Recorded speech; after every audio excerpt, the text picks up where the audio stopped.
Hey guys, Bill the Appraiser here with a new episode of All About Appraisals, and the topic for the day is Appraiser Alphabet Soup. And you're thinking, what in the world is that? Okay, well, it starts with a UAD, which is a Uniform Appraisal Data Set. And that came to be about, I don't know, 10, 12, 15 years ago, basically when we went to using the Q's and the C's. The Q's and the C's being quality and condition ratings, Q being quality, C being condition, scale of 1 to 6, 1 being the best, 6 being the worst.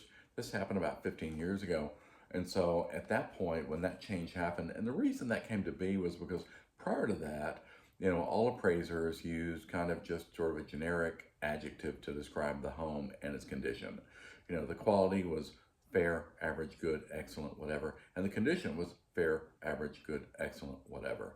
And so, the GSEs, the government-sponsored entities, basically Fannie and Freddie, said, wow, we need something a bit more uniform so that we're all kind of on the same page, because let's face it, my idea of average and your idea of average are probably two different things. And so they put this in, and again, scale of 1 to 6, 1 being the best, 6 being the worst. Now, as far as the Q's go, the quality, Q1, Q2, those are kind of rock star, movie star homes, multi-million dollar homes for the most part. I realize I may get some comments and people disputing that, and that's okay. Everybody's entitled to their own opinion. By the same token, on the other end of the spectrum, the other end of the scale, you've got the 5s and the 6s, which are basically about to fall down. Those are super low end. So the vast majority of what most appraisers see is somewhere between the Q4, C4 arena and the Q3, C3 arena. And we won't go into all the details, but again, like I said, the Q1, Q2, quality really has to do with, movie star kind of homes, rock star kind of homes, multi-million dollar kind of homes. On the other end, things that were kind of built to fall down. And some things take care of themselves, and that, like C1, condition 1, can only be new construction, never lived in.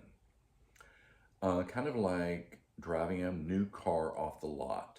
You drive it off the lot, it's no longer new, it is now used. With a new house, it's C1 until someone moves in and unpacks a box. At that moment, it goes from being C1 to C2, and could potentially lose a bit of value on the next appraisal, depending on how long it is before that's done. The reason I bring that up is because it's not that unusual for a piece of new construction to have a proposed construction appraisal done, and then after it's completed, the bank goes back and has a second appraisal done. I think probably to kind of verify the values there, it was there in the beginning, it's still there kind of thing.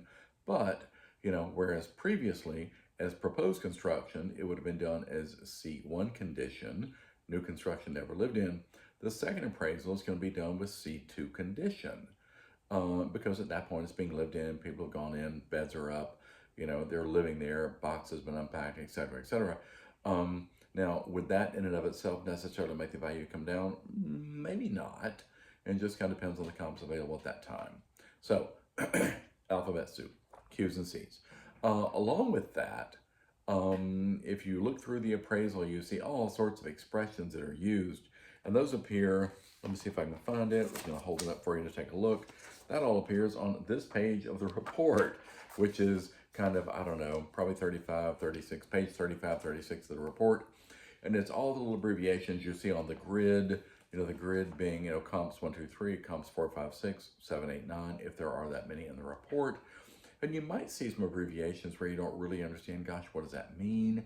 And so you can scroll to this page in the back. Again, in the back of the report, which a lot of people don't really know, you have an entire page dedicated to the explanation of Q's, quality, 1, 2, 3, 4, 5, 6, and condition, 1, 2, 3, 4, 5, 6.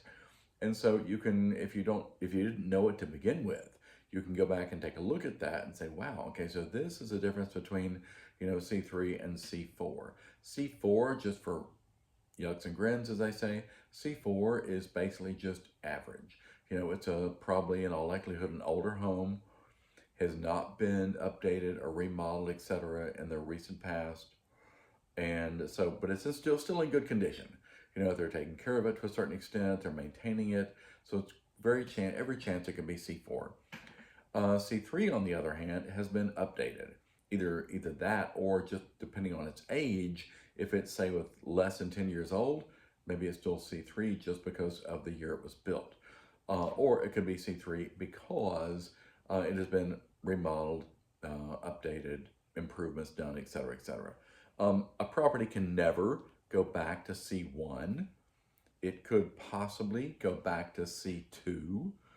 And the only way that can happen is if it is what we call gutted to the studs, meaning, somebody buys it with the intent of rehabbing it, refurbishing it, remodeling it, and they tear everything down, tear everything out, tear out the sheetrock, go down to the studs, and then they rebuild it back out.